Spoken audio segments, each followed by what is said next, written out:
Class 9-10 মনোযোগ দিয়ে দেখো। এখানে বলেছে ত্রিকোণমিতি 15 cot a ইকুয়াল 8 sin এবং sec এর মান বের করো। তাহলে কি উপায়, কি রাস্তা খুঁজো। তাহলে 15 cot a ইকুয়াল 8, তাহলে এই যে 15 cot এর সাথে কি অবস্থায় আছে, গুণ অবস্থায় আছে। আসলে কি এটা কি গুণ অবস্থায় আছে? কখনো এটা গুণ অবস্থায় আছে না, কারণ এটা হচ্ছে কি থিটা কোণ বা থিটা, এটার মান হচ্ছে এই যে কোণ। কি বোঝায়? কোণ বোঝায়। অর্থাৎ একটা সমকোণী ত্রিভুজে কয়টা কোণ থাকে? তিনটা কোণ থাকে, দুইটা সূক্ষ্মকোণ একটা সমকোণ। এই যে সূক্ষ্মকোণ এই দুটাকে থিটা বা এ ধরে নেওয়া হয়। কি ধরে নেওয়া হয়? এ বি, ইংরেজি বড় হাতের বর্ণমালা, বিটা থিটা আলফা, এগুলা ধরে নেওয়া হয়। বুঝতে পারছেন? তাহলে 15 cot a ইকুয়াল 8 আছে, তাহলে 15 cot a, তাহলে cot এর সাথে 15 গুণ অবস্থায় আছে। তাহলে আমরা এটাকে কি করব, কিভাবে ক্যালকুলেট করব? cot a ইকুয়াল টু 8, এই 15 এর দিকে গুণ অবস্থা থাকলে এদিকে আসলে কি হবে? ভাগ হয়ে যাবে। তাহলে cot a, তাহলে cot a ইকুয়াল 8 বাই কত? 15। আমরা জানি কি, আমরা জানি হলো যে tan a ইকুয়াল কি, টেরা লম্বা ভুরু, লম্ব বাই কি, লম্ব বাই কি, লম্ব বাই ভূমি। আমরা জানি কি, লম্ব বাই ভূমি। তাহলে cot a ইকুয়াল কি হবে? cot a ইকুয়াল হবে ভূমি বাই লম্ব। কি হবে? ভূমি বাই লম্ব। তাহলে বোঝা গেল যে এখানে আমাদের ভূমি আর লম্ব দেওয়া আছে। তাহলে এটা হচ্ছে ভূমি, এটা হচ্ছে লম্ব। তাহলে আমাদের কি দেওয়া আছে? ভূমি এবং লম্ব দেওয়া আছে। তাহলে ভূমি আর লম্ব দেওয়া আছে, তাহলে ভূমি আর লম্ব আমরা এখানে কিন্তু আমাদের উল্লেখ করে বলে নাই যে থিটা কোণ কাকে ধরবা। এখানে কিন্তু আমি দিলাম, মনে করেন এ দিলাম, এখানে বি দিলাম, এখানে ধরেন এখানে সি দিই, আর এখানে বি দিলাম। তাহলে বি হচ্ছে সমকোণ আর বিটা হচ্ছে থিটা কোণ।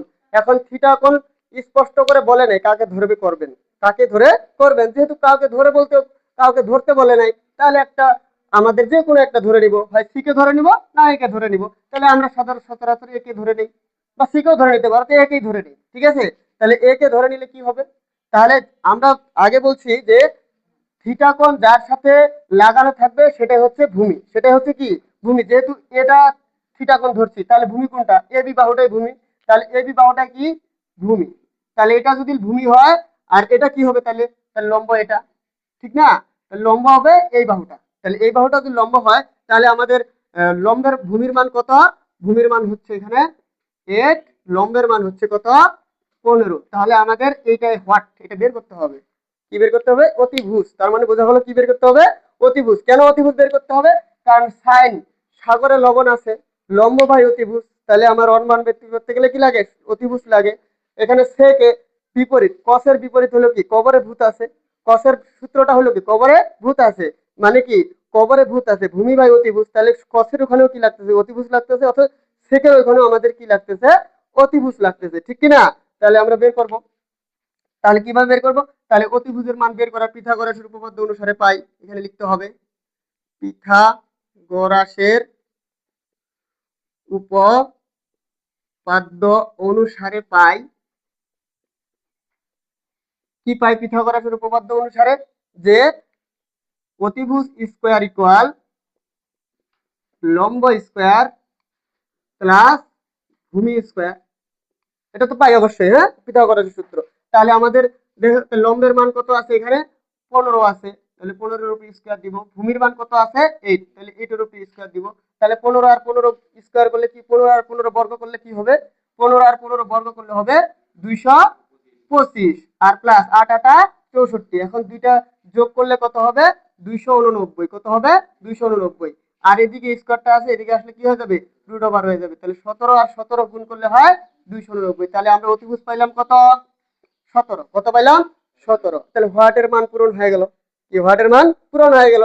তাহলে এখন অতিভুজ পেয়ে গেছি এসি। তাহলে এখন আমার সাইন থিটা বের করা সহজ। তাহলে সাইন এ ইকুয়াল কি, সাগরে লবণ আছে, লম্ব বাই অতিভুজ। তাহলে লম্ব বাই অতিভুজ, লম্ব বাই অতিভুজ। লম্ব কত? লম্ব কত? 15। কত? 15। আর অতিভুজ কত? 17। ক্লিয়ার? তাহলে সেকে, সেকে লাগলে তাহলে মূল সূত্রে আসো। সেকে বের করতে গেলে কসে লাগবে। কি লাগবে? তো কসে, কসে ইকুয়াল কি জানো? কসে ইকুয়াল কি? কবরে ভূত আছে, তাহলে কি কবর ভূমি বাই অতিভুজ। তাহলে কি আছে? ভূমি বাই অতিভুজ হবে, ভূমি বাই অতিভুজ। তাহলে ভূমি বাই অতিভুজ, তাহলে ভূমির মান কত এখানে, ভূমি কত পাইছো 8, কত পাইছো 8, তাহলে অতিভুজ অতিভুজ কত পাইছো 17, কত পাইছো 17, তাহলে cos a ইকুয়াল 8/17, তাহলে cos হলো সেকের সেক, cos হলো সেকের বিপরীত আর সেকের বিপরীত হলো cos, cos তাহলে cos কার বিপরীত, সেকের বিপরীত, আর cos এর বিপরীত কে sec, তাহলে sec টাকা, তাহলে sec এর মান কিভাবে পাবো, তাহলে sec a ইকুয়াল পাবো 17 উপরে যাবে 8 নিচে আসবে, শেষ, ক্লিয়ার। কি বুঝতে পারছি? এই যে অঙ্ক, আহামরি কিছুই নেই অঙ্কের মধ্যে।